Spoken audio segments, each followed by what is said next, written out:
Wayne. Hello, and welcome to another episode of Let's Drone Out. I've forgotten what day it is. Is it the 4th? It's the 4th of the 1st, 2018. Is that right? Correct. Well done. Thank you, Frank. The camera's locked on you for some reason.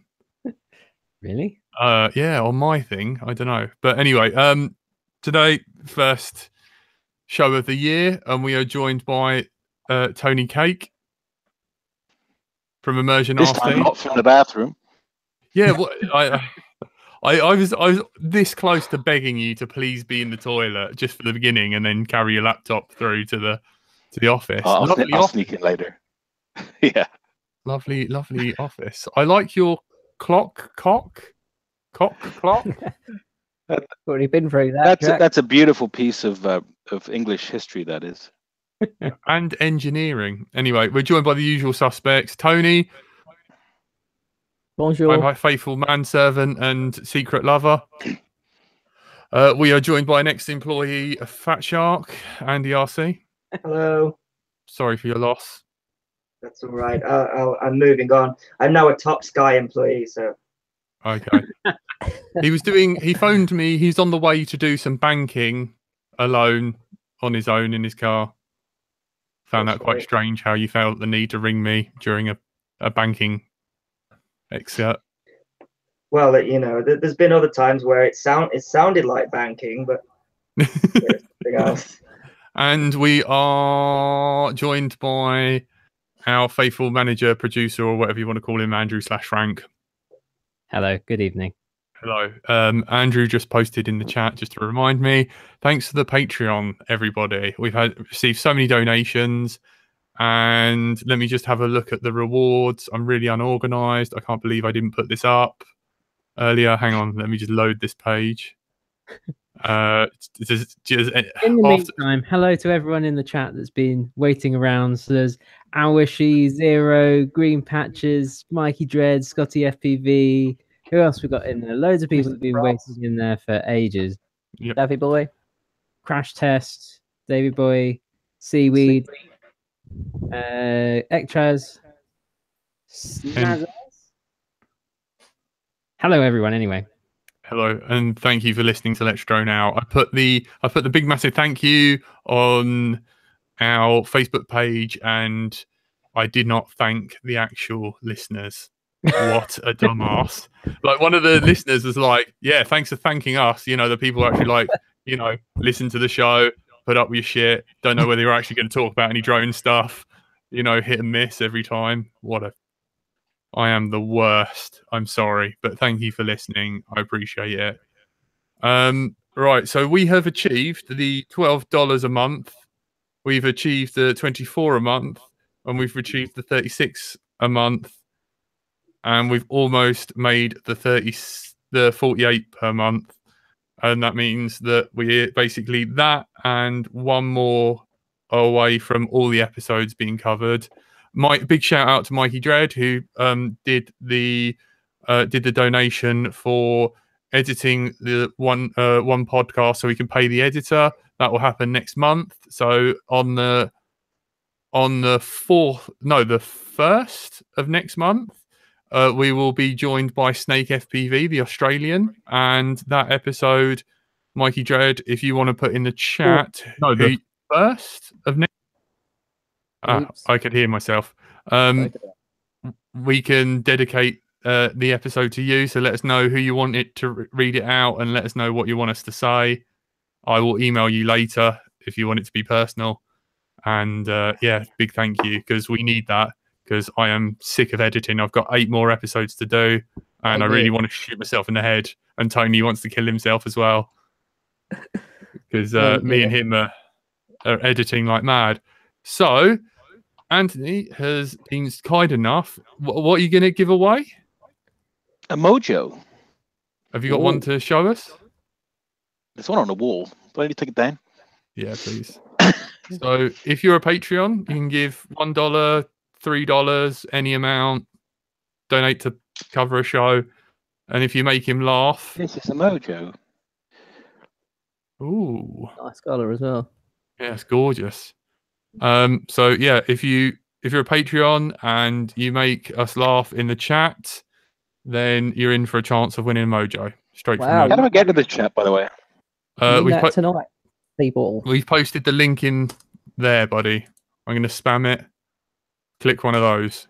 In the top left-hand corner of the chat screen, there's a little yeah. and then there's some links on the right-hand side. Yep, just click one of those links. I've spammed it, and then it will open up. And then you can read the chat. If you're signed into Google on YouTube, you can comment in the chat and talk to people. You can also click on the 3 little buttons and then go view view channel. But if you type in there, so Frank can make you a mod as well, so you can post links and stuff like that. Seems to work. Okay, right. Let's start the show. So we were supposed to have Carl on, who's an army guy, but we couldn't get hold of him. So I think he's on some sort of secret mission. So we had you on at Christmas, where you were hiding from your family in the toilet. That says a lot about you, that you prefer A, Let's Drone Out, B, cottaging by yourself in your own home. Am I allowed to say that anymore? It's probably really incorrect, but you're in the UK. It's okay still. I like the term cottaging. Plus, I watched part of the George Michael tribute thing over Christmas with my mum. So I've got a load of his songs stuck in my head. So what a great man. So much better than Prince. Prince was a what's maniac. The equivalency to him and Cottaging, though, Jack? I don't understand the. I haven't joined. Oh God! Right. So when a man loves another man, like me and Tony, and you weren't allowed to back then, you'd get a habitat back. Can I finish that off? They like to, go on a holiday in a nice cottage together, and they have a nice time and some nice meals, and we'll move on from that. Okay. I've never ever gone to a cottage with Jack ever. Yes. Wait till April. There's still time. Yes, April, North Wales, somewhere. In April. Oh man. So Tony's first question when I like phoned him and he was like, "What's happening tonight?" He was like, I was like Anthony from Immersion RC is coming on, and he was like, "Are Fatshark and Immersion RC the same thing?" No. What's the connection though? Because presumably there is one. Yeah. Okay. So it's a little bit of history. So it must have been 10 years ago, something like that. I got a call from this Canadian bloke in Shenzhen who had decided to go out on his own and make this little radio controlled car with this little guy with his head turning with a head tracker and a set of goggles. And he needed some help with a head tracker. So I helped him out. And at that time I was working somewhere else. And we kind of started a friendship that still blossoms today. And we've helped each other out of all kind of holes. And we design stuff together. And we actually share a factory. We both build in the same factory in Shenzhen, and there's even kind of a rather obscure family connection now. So yeah, we're two companies with very similar goals, product lines that don't really overlap too much, and just work well together. Yeah, because I remember like the first time like any sort of like mention of that was on Flight Test, wasn't it? There was and you were near a river or something. Yes, that was the European road trip. That was pretty cool. And there was like, was that the Flight Fest European road trip with the nice hoodie and that, or was it that even before that? Because you were like on a paddle boat and everything, and the Shogun was being released. Was that right? When was that? 2014, 15? Oh, I remember watching that one. Oh my God, man, I am so old. Yeah, these guys came over. What's that? Has that gone that quick that time? 15, 16, 17, 2 years ago? Oh my God. It's got to be more than 2 years ago. Hold on, let me look that up. That was a good trip. It was beautiful. Like some of the some of the shots that you guys got with the little waterfall and everything, but how you didn't end up in the drink, I don't know. No GPS lock, no nothing. It was like it wasn't okay. It was 2014. Crikey, yeah, 2014. I did learn one thing very important on that trip is you don't take people who are afraid of heights on road trips in RVs around the Alps. There were some scary moments, but good times. We've got Mr. Frost has asked in the chat, will we see a Tramp V2 this year? Smaller and better was his question. I guess I can bounce back with another question, which is, what would people like to see better, and how much smaller? It is really small. It is. Frost, how much smaller do you want it? I mean, that is so going to be a soundbite. Oh dear. With all the Swift micros and things like that have been coming along, for like the 2-inch size has been really popular over here, at least over the past few months. There seems to be a load of them and really popular. Choice of antenna connections. Yeah, that is what he's asking. When you get that, u.FL has been getting pretty popular. No, I think the question there is probably related to mmcx's, which I personally absolutely detest. Ooh, why's that? Why's that? Because everyone likes them, who I know, because they're bigger and more hefty. Well, the trouble is everyone wants the transmitters to go smaller, but they want the connector to go bigger and more robust. And one of the issues with mmcx is, for anyone who's actually used them, you've either got the straight version, which really doesn't want to bend at all. So you've got this little tiny, 15 millimeter long transmitter with 20 millimeters worth of cable coming out that you can't bend where you want it. Or you've got a right angle connector. And those things, again, they're just in the way. So I don't know. I for the little tiny stuff, I'm definitely a proponent of the u.FLs, even though u.FL as a connector for these applications is not ideal. I don't know what the answer is for these things. Do you know? Do you know what? Do you know what the gluey mastic stuff's called? That you glue because like loads of people say like hot glue's not recommended, and I found it once. It's called like it's got it's got a number. Yeah. Yeah. Let me give it. It's called Kauf. Where is it? Hold on. We just call it production glue, but it's is called Kaufter K1688. Can you put that in the chat thing? That's a catchy name for sure. Yeah, I've googled it. It is on it's on eBay and it's not much money, but I can't. Yeah. Yeah, we'd love to sell little tubes of it, but for us it comes in these fairly hefty tubes that we use in production, and we haven't been able to source yet, a small version of it. Davey boy, yes, hot glue melts. Don't use hot glue on video transmitters. You end up with a sticky mess. Oops. Yeah. Oh, man, it's God. Could you decant it? Couldn't you do that and just make a little production line of that? Maybe we should do something, because I mean a u.FL with that stuff on is pretty good, as long as you don't need to remove it a lot. But my other beef with the mmcx is, as equipment gets smaller, is the removal force is pretty significant. So you end up grabbing your transmitter with one hand and pulling on this thing, which, especially in winter, it really doesn't want to come out. And it ends up damaging boards. So it's okay if you've got a board which is rigidly mounted. But if you've got a transmitter that's kind of floating, double-sided sticky tape or something, they're really not ideal. But I know people love them, so we might have to cave and put them on at least one of the products.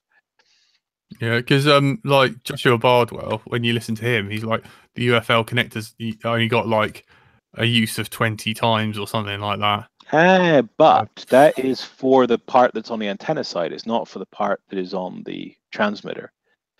So the transmitter side lasts a long time. Ah, that's cool. But not many people know that.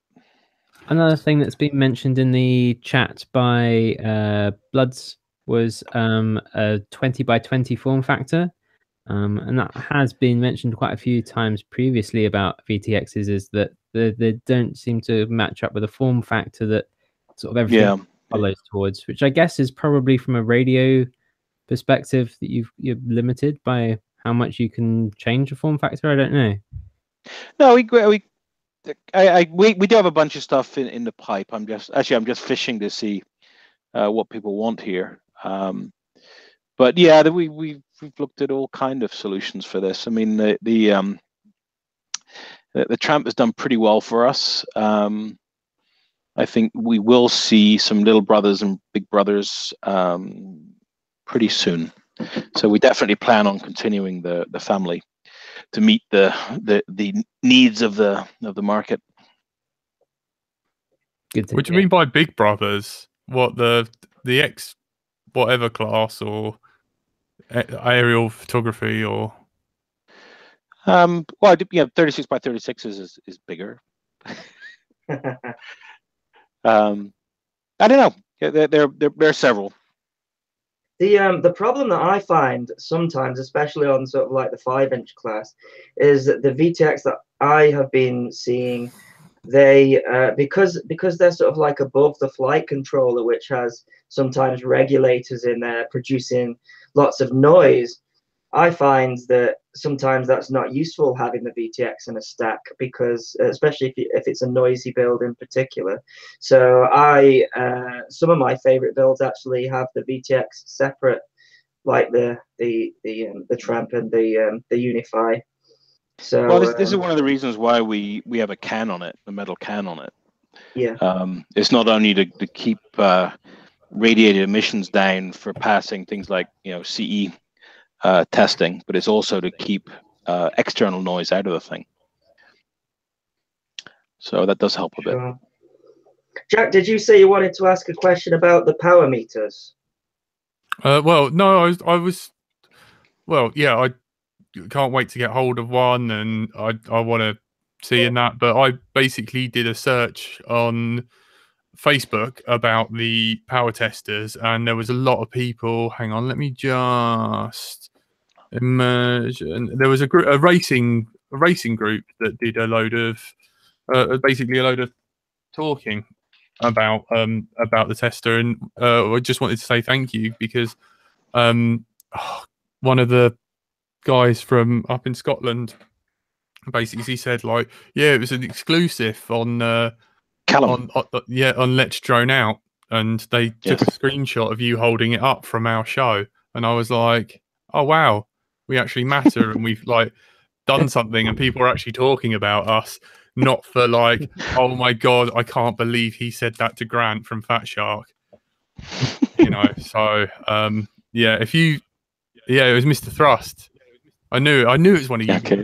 Yeah, if you do see him, put in a good word and tell him I'm not that much of a dick, because like I had great fun, man. You were like, I met you at the first International Drone Day show, mini air show #1. So me and you go way back, and also I can't wait for you to see the title card of this video once it's uploaded. I've done a little bit of photoshopping, like really badly as well, just to make you smile. So, yeah, do you remember that T-shirt? Yeah. What T-shirt? The I go down on my maidens T-shirt. Oh yeah. Yeah. So it's a great shirt. I can imagine what you've done. Well, no, I'm not. It's not that bad. It's not offensive, but yeah, it took me. I should have messaged you and been like, "Yo, can I have a clean vector of the Immersion RC stuff?" So You can do that. I've got the sponsor video to add at the beginning, back in the original mini air show 2, but I haven't got any vectors or anything. So okay, I can send you that. Alfred's got a nice, good question. Yep. Are you going to do an NFC Android app? Yes, in fact, we promised it a long time ago. and we kind of got caught up in some other stuff, and I was never really happy with it, which is why we didn't do this in the first place. But we decided that we promised it, and we will be releasing it. We're actually struggling to get it reliably enough. The wand, we have complete control over the hardware. So when these things are mounted up against carbon and, you know, the NFC resonant frequency drifts off and all this kind of stuff, we have a fair number of things we can do to make it more reliable. In fact, we've just released an update to the wand, which is a lot better than the original one. But yeah, on the Android phones, it's I wasn't happy with it, and we will make it work. We have made it work, so expect to release probably, I don't know, next couple of weeks, maybe less. Quite near, not far, not long to wait, lads. Yeah, it works. It's pretty cool. It's I mean, I don't use Android phones, but I'm sure if you had one, it would actually be very, very cool. Do you do a lot of event organizing or anything like that? Because it seems like a lot of your products, so like the RF meter, I mean, that was a huge boon as an event organizer, that we could now pick out the people like, no, take that VTX, throw it away, go get a new one. Well, it's his fault for Hammergate. Sorry to cut you off, Andy. There's the LapRF stuff, the 8-way LapRF. I mean, we saw, I'm pretty sure it was a LapRF at last year's British Championships. It turned out to be actually more reliable and just as accurate as the infrared ILAPS setup in a direct comparison. So, and that will just make it so much easier to organize things, not having to deal with transponders. We used to be involved in kind of event management ourselves, and to be honest, a lot of the products that we designed were because of complete frustration. When you're running these events, and you know the classic "who turned on in the pits" cry, you know, and it's still happening today. But we wanted to eliminate it. And the timing stuff with these transponders, the IR stuff, I mean, geez, the way these things were mounted on the quads at the last minute, and you know, soldered into your PDB to get a 5-volt feed at the last minute. I mean, it just had to go away. So this is where the LapRF stuff came from, and we're very happy now that a lot of these events, you know, given these technologies, they're running quite smoothly without us. So we're quite happy to stay in the office and design and let other people do the fun stuff of running events. Oh, yeah. In fact, a very specific question about the LapRF. So for the past couple of years at the Mini Air Show, we've been doing team racing.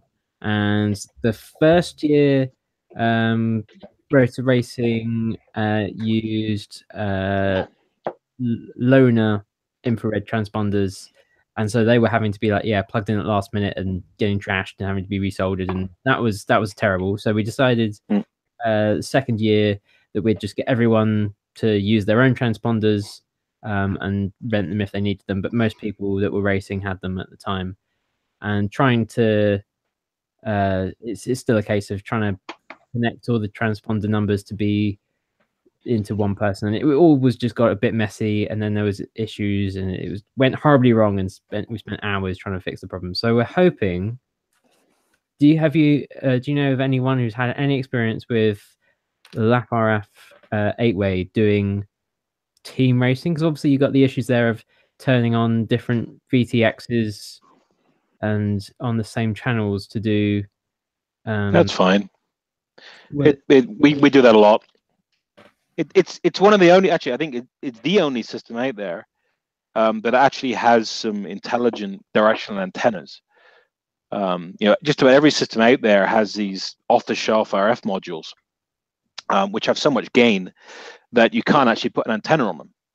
Yeah. So they have, you know, just a little solder pad on the board, and when you look at the radiation pattern of these things, it's a bit like popcorn.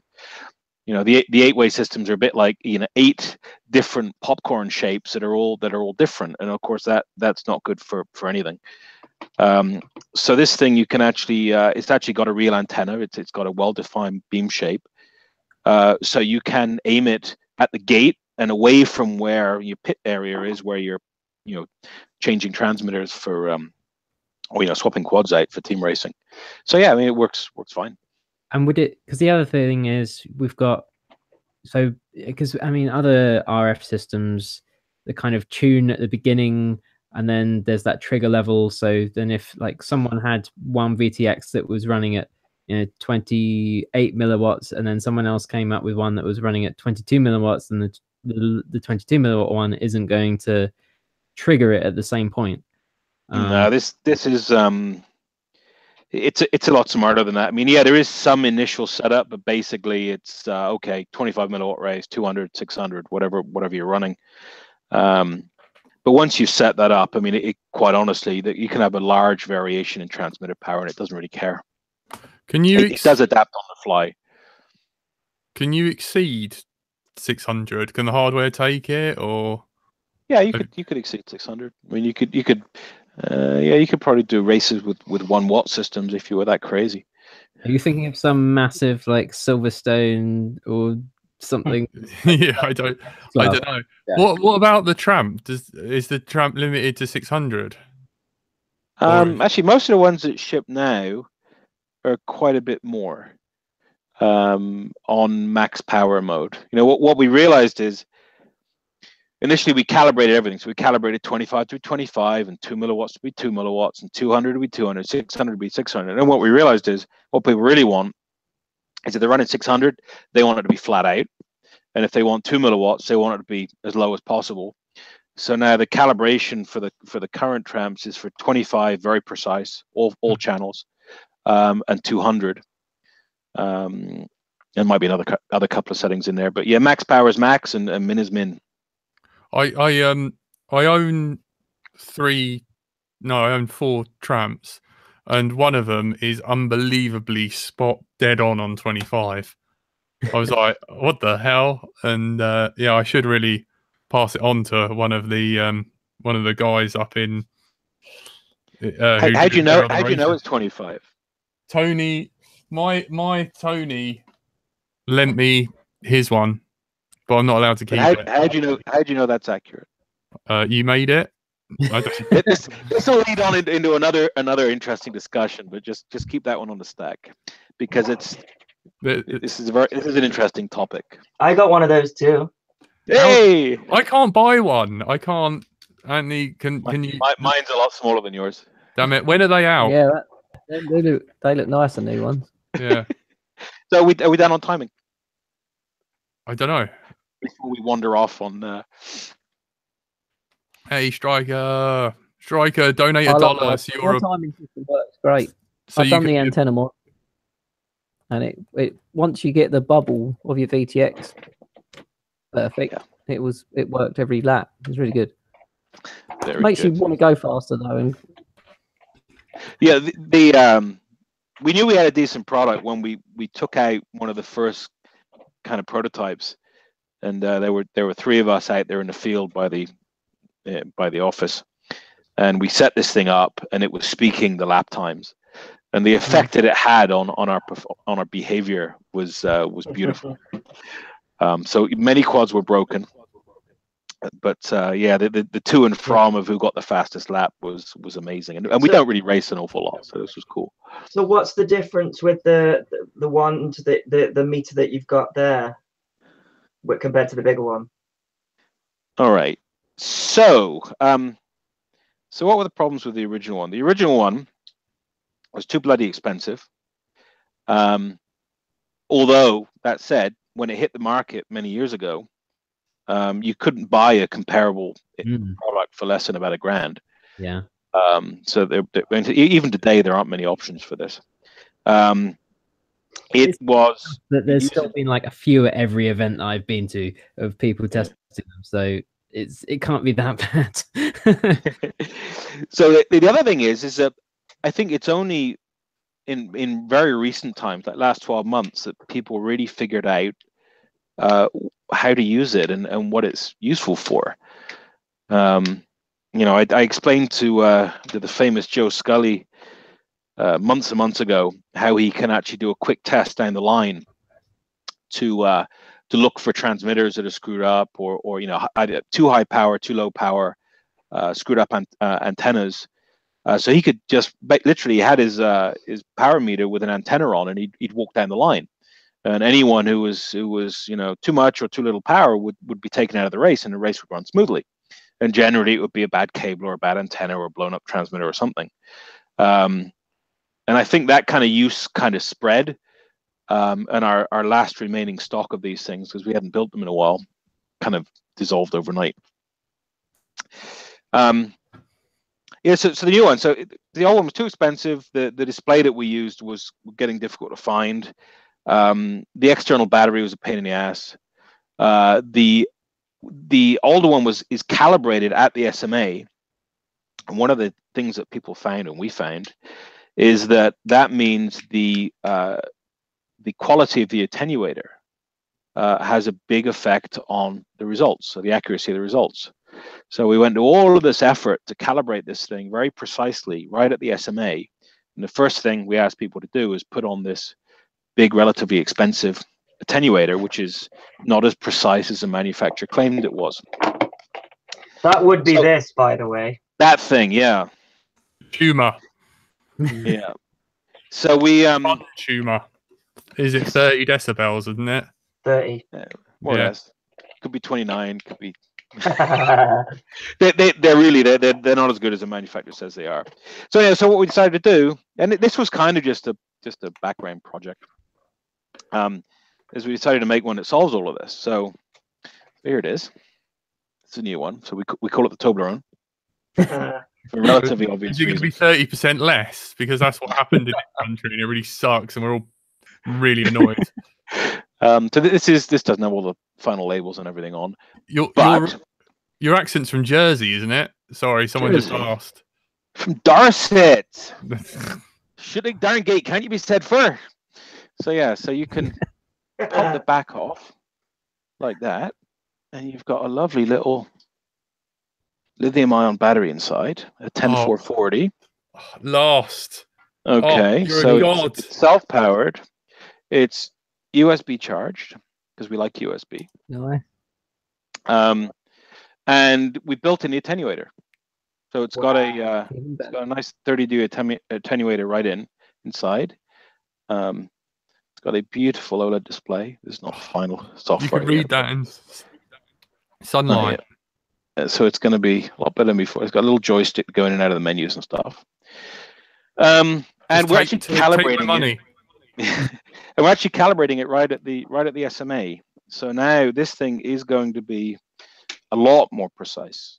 I'll be buying one. You've sold me already, because I use my power meter a lot because I do reviews. So people, you know, I get a lot of stuff through that claim certain powers, and people want to know that. So yeah, I'll be buying one for sure. So how long until we can get this one?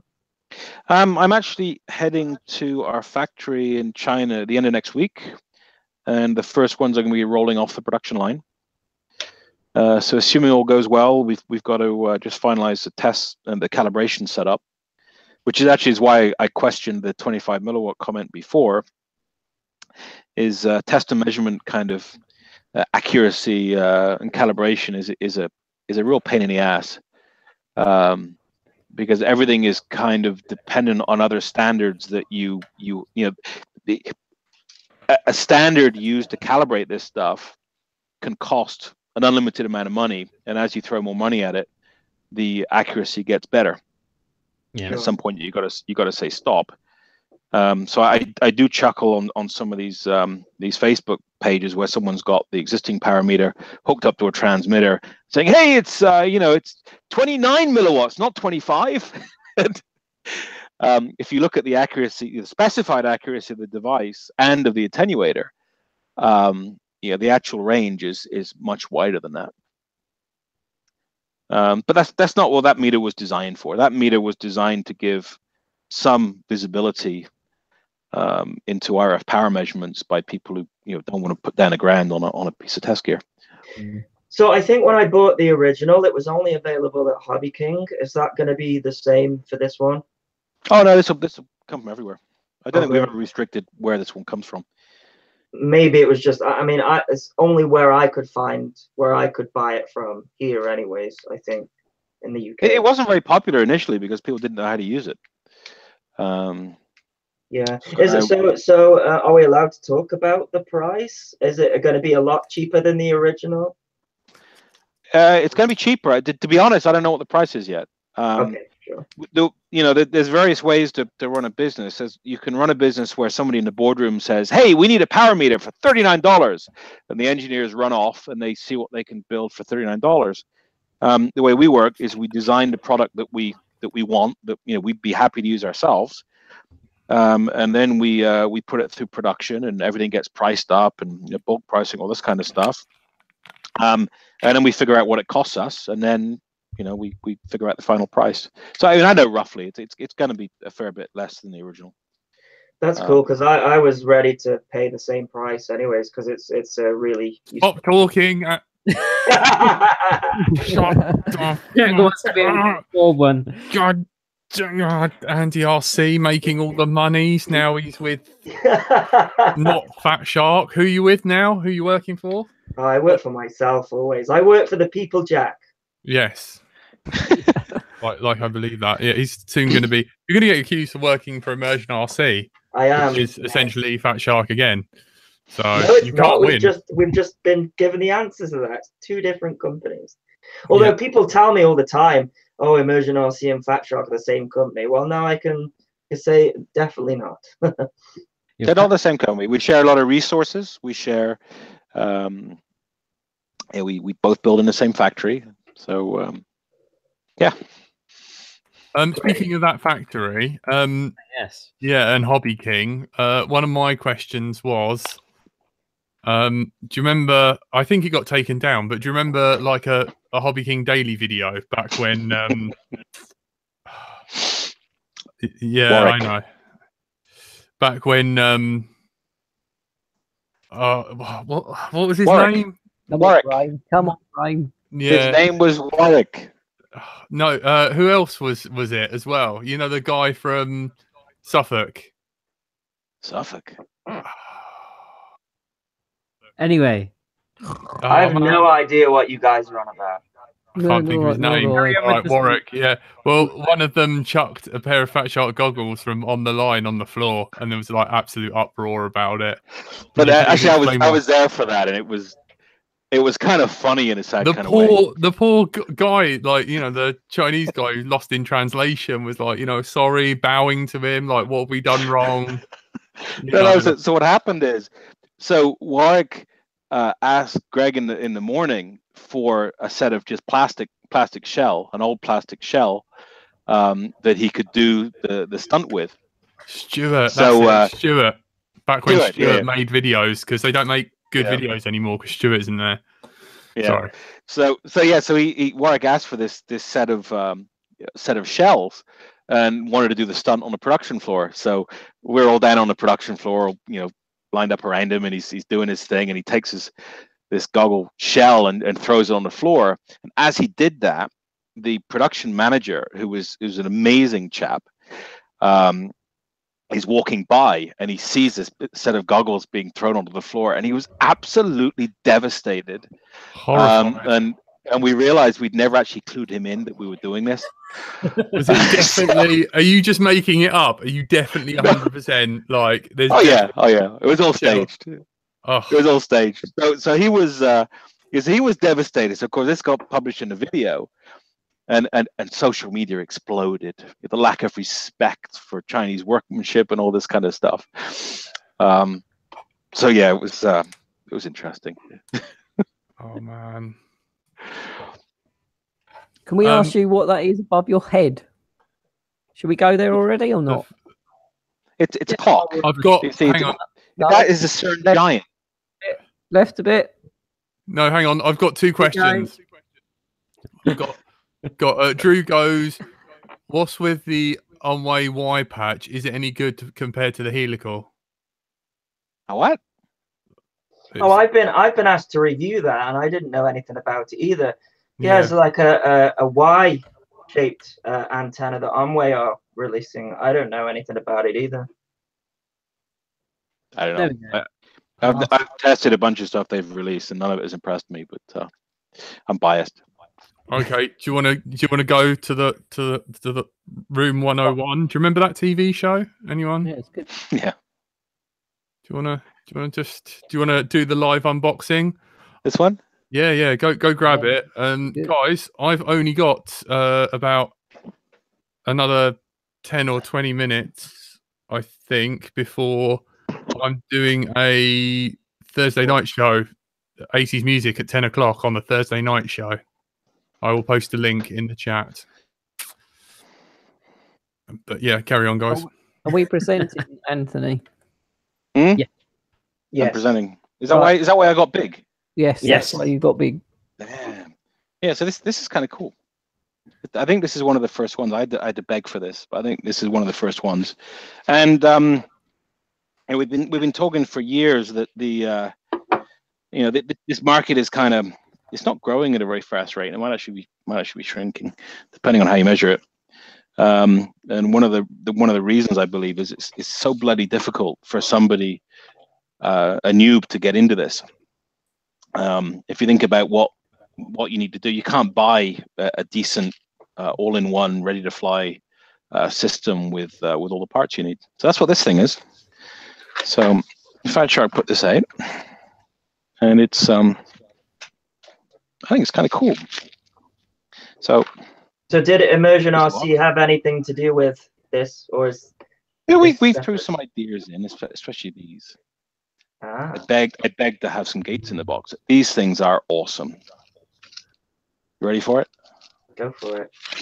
Look at that. Brilliant. I like that. There's two of those in there.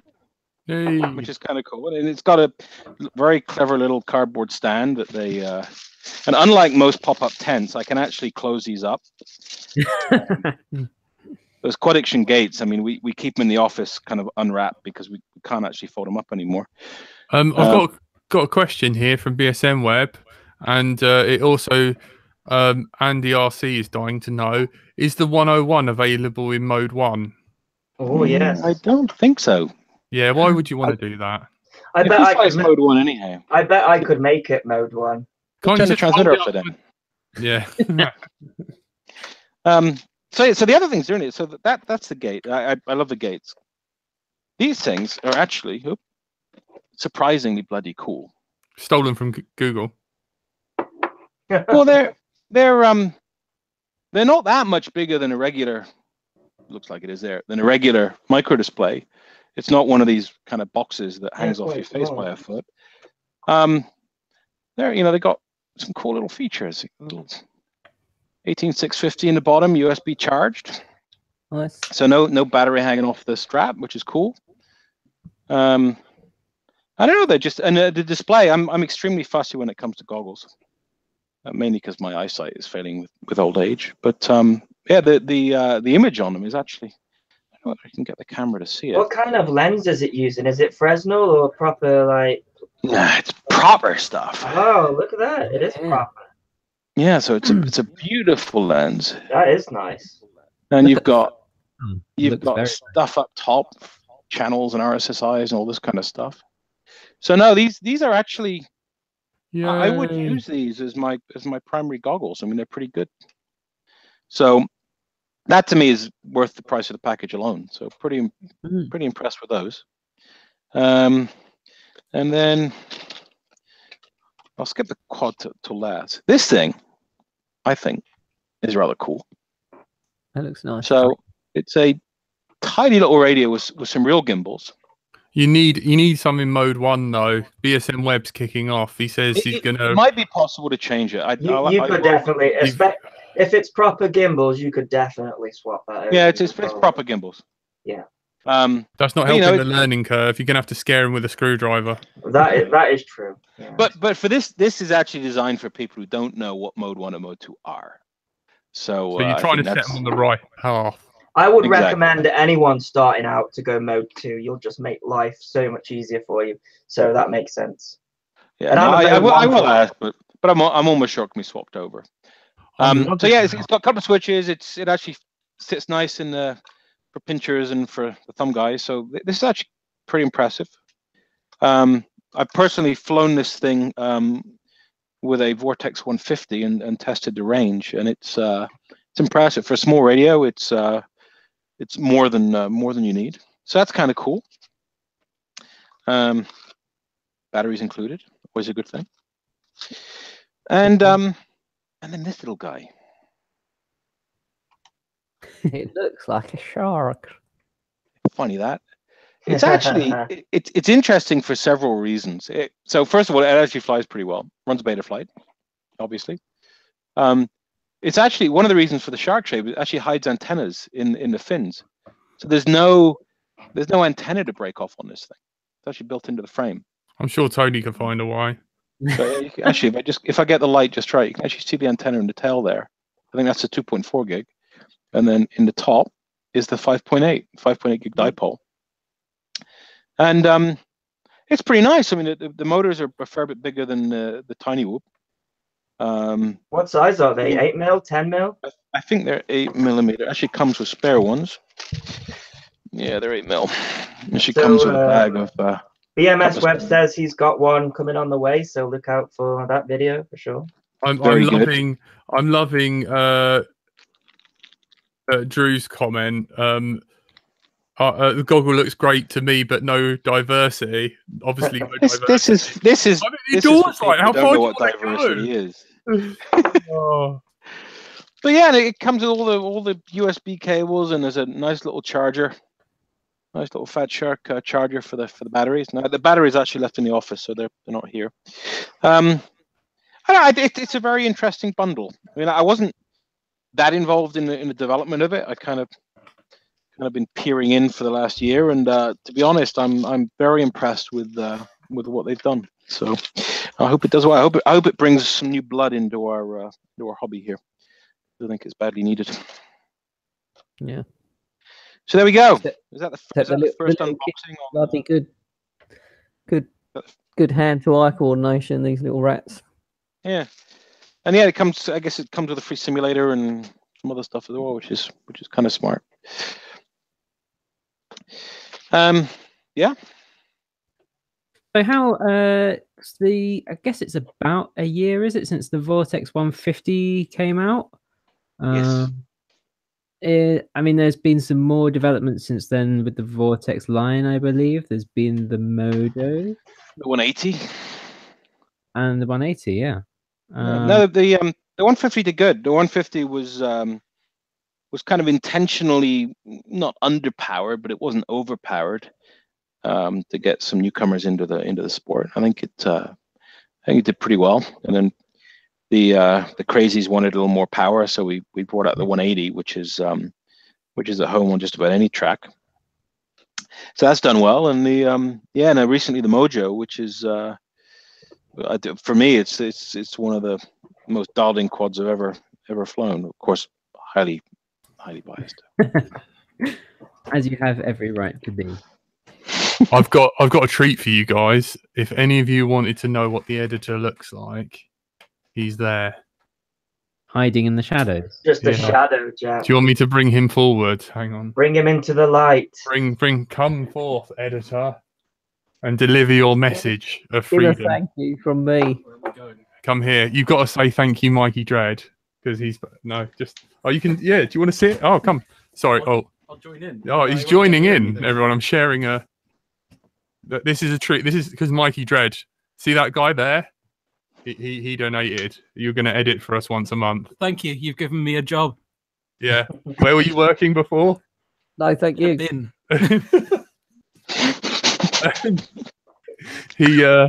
Where did you quit? Costa's. Yeah.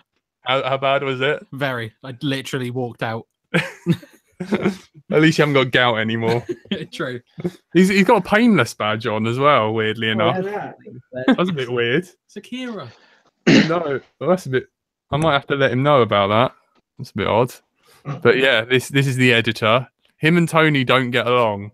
Why not? Even though they're both vegan. Because Tony makes him do stuff and nags him and sends really awful emails. Like if you send him like really bad emails, like bad punctuation, he gets really angry and then starts having a go at me as if it's my fault. I'm like, he's dyslexic. Does he also believe the Earth is flat? Do you believe the Earth is flat? No. That's where the arguments stem from, Yeah. then, isn't it? But, Yeah. So me and him tonight on the Thursday night show, all one word.com, we are doing a basically a gay 80s ballad, muscular vagina, sort of 80s. We're just getting more work here. Yeah, yeah. I don't know. No, he likes that. Yeah, 80s love night. The only way I can describe it, it would be like it's like a disco in a care home, but it's 80s. sounds great. Yeah. So I actually just came back from a disco in a care home. really, Yeah. oh, nice. So yeah, reliving the podcast that we used to do together. So we're going to set up after the show and come tune and join in. Sorry, Anthony. Carry on. Please show us more of your wares. I've lost what I was saying now. Yeah, But it was all very interesting. No, I'm Yes, that's a 101. I think it's kind of cool. It's I'm very looking forward cool. to seeing some reviews once it hits. You know what? What is extremely good at is sitting in a street side bar and torturing Chinese passerbys, which we did actually do during testing, and it was an amazing amount of fun. I bet.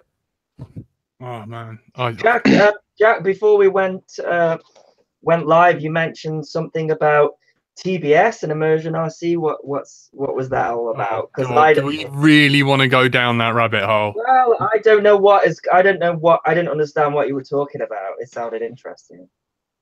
We're getting married. Yeah. It's becoming one company. It's gonna be the smart audio.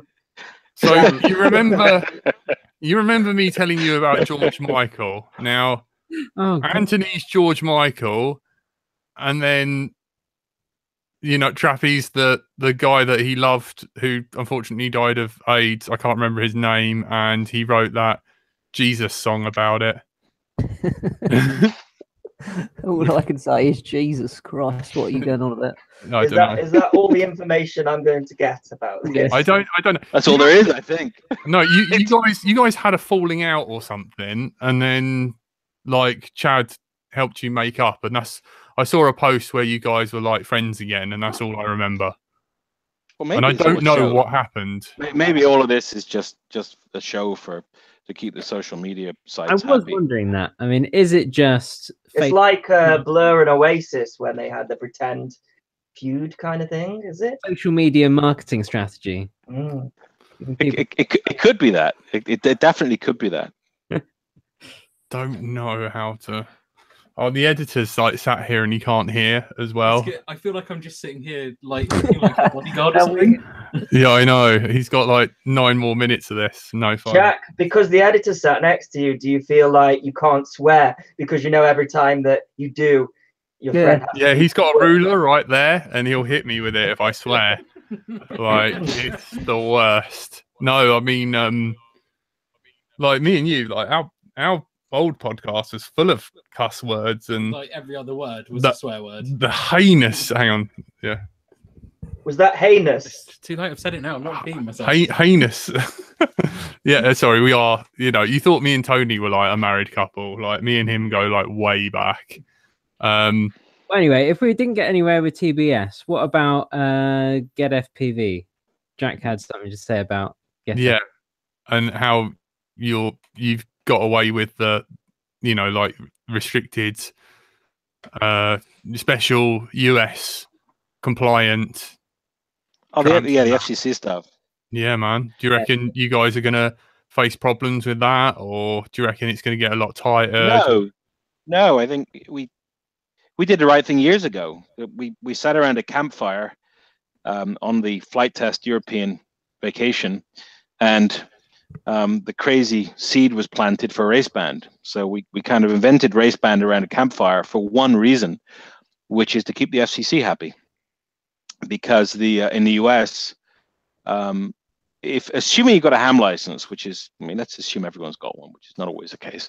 You basically have a certain band you can use And the transmitters available at the time were either the IRC Fatshark band, which is a little tiny part of it, without good enough channel spacing, or these Boscom E-band, which were completely outside the band and illegal to sell. So we came up with raceband, which took the band that the US can use and split it into 8 channels with some guard bands at the end. And we did that for the retailers in the US who wanted to stay nice and legal. And actually, I got to give a call out to Ready-Made RC there, because these guys have been hounding us since about 2014 to make sure that the stuff that they sell is not going to upset the FCC, and it looks like it finally paid off. But yeah, the version of the Tramp, there's 3 versions of the Tramp. There's International, which is an audio one. There's the FCC one, and there's the CE one. So the CE one's 25 milliwatts, CE certified, all the testing done. That's legal for sale in Europe. And the US one can be imported into the US. Keeps the FCC very happy. And yeah, and you only missed like 2 or 3 channels of the E-band, so it doesn't really matter. So that's the story. There's not many, like Raceband really does fall apart on the Euro one, which sucks, I find. Yes, yeah, the Euro band is fairly narrow, unfortunately. I think, is it channels race 1 and 2 and 7 and 8 or something are both cut off, I believe. Hang on, I'm just looking now. What? I'm race 1. You can't. Hey, Davey boy, what's this part thing about? Yeah, not to buy the FCC one. Barbara did a video saying that the FCC regulate one. He said not to buy it. Where is Raceband? I don't know of it. The one that the FCC slapped GetFPV on the wrist for, maybe? I don't know. Yeah, that was last week, wasn't it? Yeah. So a bit more than a slap as well. Yeah, 3, 4, 5, and 6, and they're the only channels available on the European one. There are several ways to do this stuff. One is to do what most of the Chinese companies do and say, screw it, we're going to sell whatever the hell we want. Or you can do the crazy thing that we did and do our best to become legal wherever we are. And it costs a lot of money. I mean, the CE certification and the testing, is a few grand each time for each revision of the transmitter. But it does mean that EU resellers can sell this stuff without being worried about a fine from Ofcom. And now in the US, and this isn't going to be the last situation with the FCC. So I guess we're pretty happy that we can actually sell something there that keeps them happy. Yeah. What was I going to say? Put the link in the chat if you want to have a click and look what Bardwell says. Yeah, I don't have time to watch it now. But yeah. Oh, man, I'm not Zero, man. I'm surprised you didn't post it. Zero's quiet nowadays. I don't think he wants to do the work on the old chat. But yeah, you definitely, it's nice to know that you are doing the right thing, and you can get hold of these things without risk of prosecution. Oh, so David, okay, let me explain the Davey Boy comment. So the only difference between a US Tramp and the international one is just these few channels right at the edges of the bands that you shouldn't be using anyhow. That's the only difference. Power levels, everything else exactly the same. As far as FCC regulation, the US is actually pretty cool in that for ham gear, there is no real test standard. Like if we go to our test lab, either in Germany or in China, and we say, okay, test for ham use in the US, they'll look at us with a blank stare because there basically aren't any standards. Ham radio operators in the US are kind of trusted to be in control of their own gear and to test their own gear. So that actually the US is extremely lucky at this point in that we can legally import without any fancy paperwork, and resellers can legally sell, again, without any fancy paperwork. And all they need to do is to inform you inform the customer that they need a ham license to use it. And whether or not the customer really has a ham license, I mean, that's a different question. Yeah, so the situation in the US is actually very good, and I just hope it stays that way. So does that mean then that if the onus is on the user and not the seller, does that mean that users in America are at risk of having a slap on the wrist from the FCC? They are, but you know, the FCC doesn't have 10,000 police running around. You know, it's far easier to go after the resellers. And the one thing that we realized many years ago is the FCC gets really upset when you transmit outside of the legal bands. They don't really give a shit how much power you're squirting out, because, you know, once you're the other side of the field, they can't tell anyhow. But when you start transmitting outside of the legal band, and what started all this actually was a 1.2 gig gear, which was an absolute nightmare because it interfered with navigation systems for airports.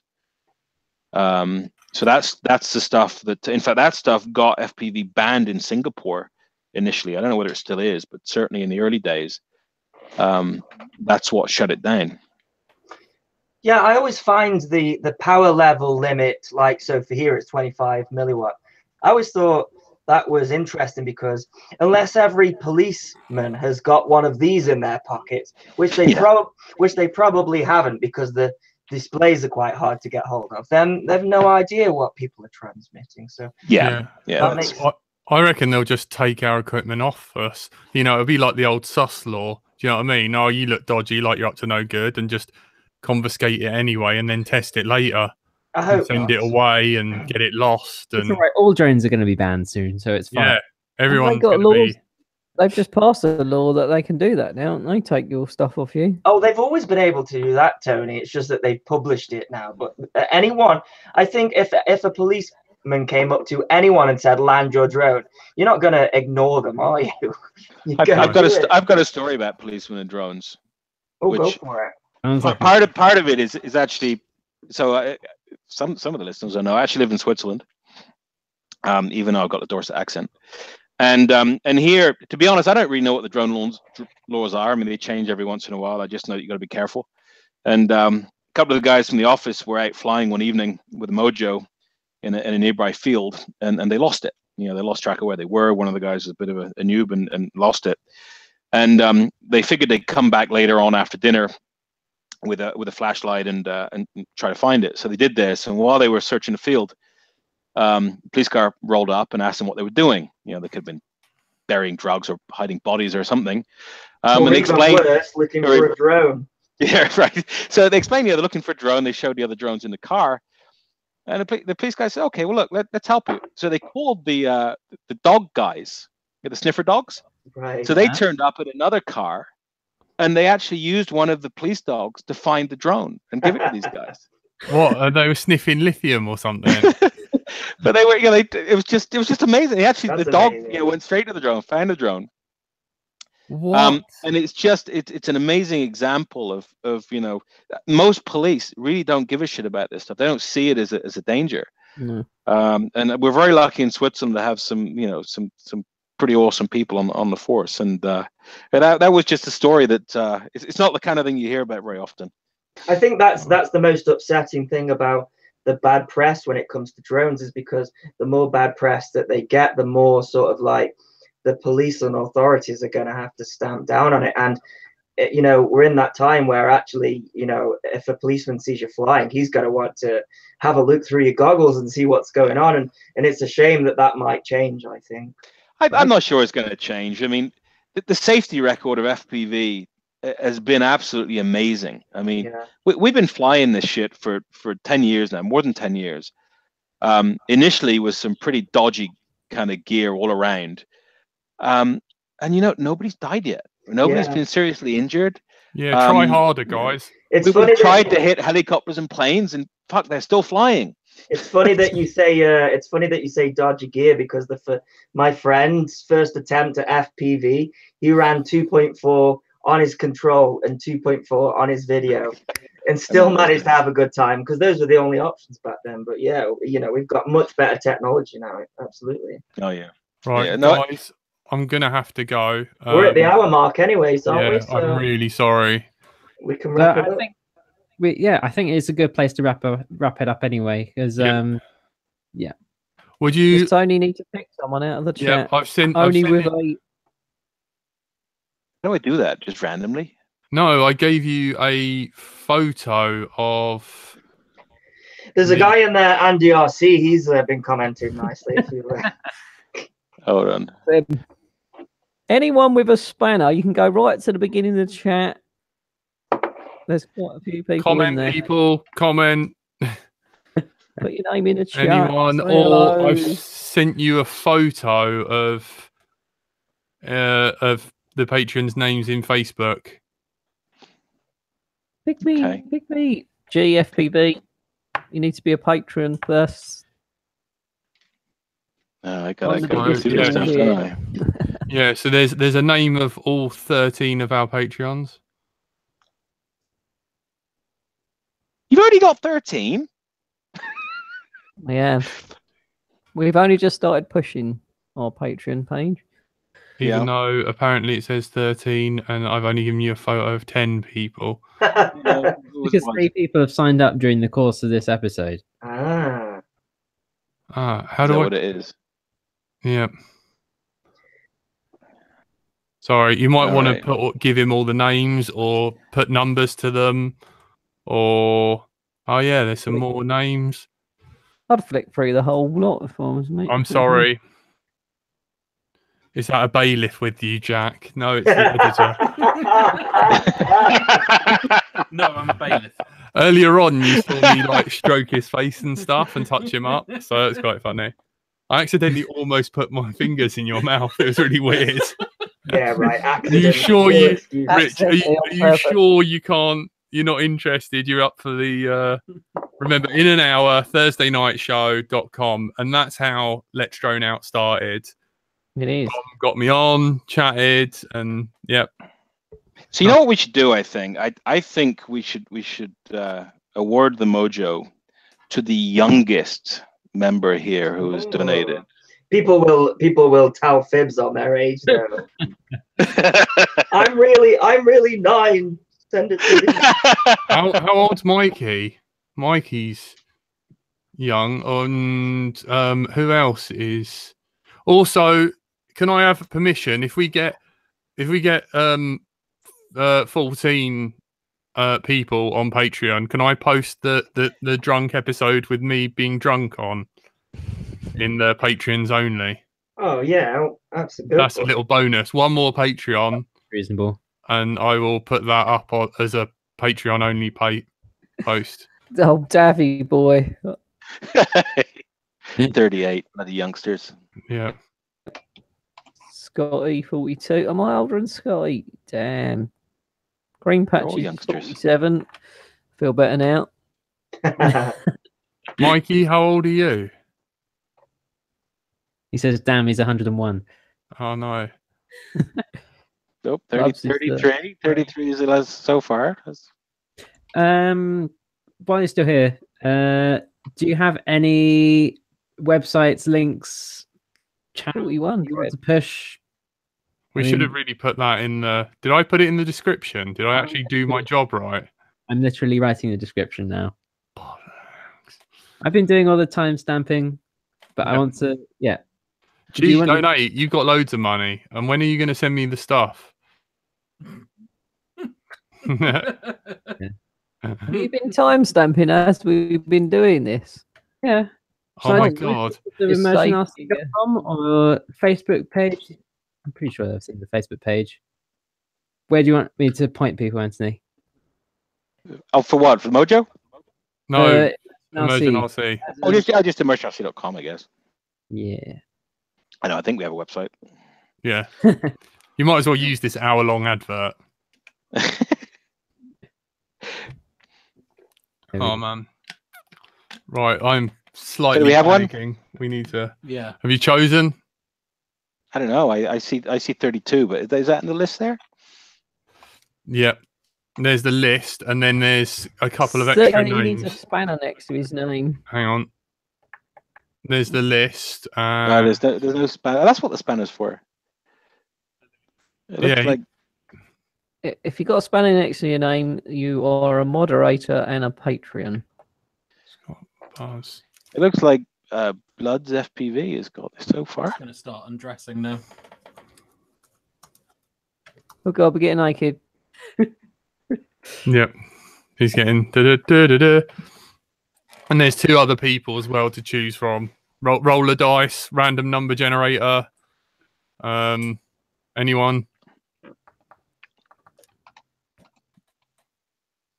Remember, one more, and you get the drunk Jack telling I like the how much idea. he loves you. I like the idea of the person that's paid the most on Patreon. That's Mikey. Give it a Mikey. He wins. Is He paid for an All right. episode. I'm okay with that. Did you buy the? Huh? Let's throw now our creating podcast. I know, I like that. Do you want to adjust the settings on that? Guys, are we chosen? Yes. Your suggestion sounds like a good one. Yep. So There we that's go. It was like, which one sounds best? And it made me laugh so much. You're the only one who's ever noticed. Do you want to read it out? Read it. what are they doing? So on the I don't Patreon know. page, it goes, which one of these sounds more correct? And Let's drone out our creating podcast. it, Can we announce the winner of the Mojo, guys? So it sounds like it's Mikey Dread. Am I right? Yes. Yes. There we Well go. done, Mikey Dread. Well, Well deserved. done. Well done, Mikey. So I'll need some information from you. We Which I guess you If guys we can just fill. Yeah, if we we can read get the that. name and address out now and the mother's maiden name, that'd be cool. So security number. Any problems, right, Andy? Yeah, if you guys can feed that back to me, then that'll be lovely. We will do Do. that. Thank you so much. We That's will do amazing. it. That is so great of you. Thank you very much, Immersion RC. Anthony Cake, thank you. thank you. No worries. It's been a pleasure, guys. It's been a lot of fun. Hang It's on. actually much I more will- comfortable than the last one I joined you on. Why? Were you just like, oh That- no. That on the toilet seat toilet. after an hour was Hang on. Let me just give you Mikey's email address. Hang on, so you Surely can the contact most comfortable place in the world is the toilet. Anyway, data protection. Jack, do Yes. you want to sign off so I can hit stop?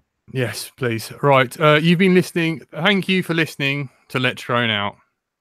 You've been joined by Frank/Andrew, Good night. ex-employee of, come on, Andy RC. Well done, Mikey. You deserve it. Thank you for the Patreon subscription and good night. Yep. And me and Andy RC later on sometime this week will be doing a short little show on my channel as well, just so you guys know. So keep an eye out for that. I didn't know about that, but okay. Yeah. Well, we're doing the commentary. Okay, that's fine. Yep. No worries. We've been joined by Anthony Cake. and awesome, guys. Thanks for listening to me drone on. Yep.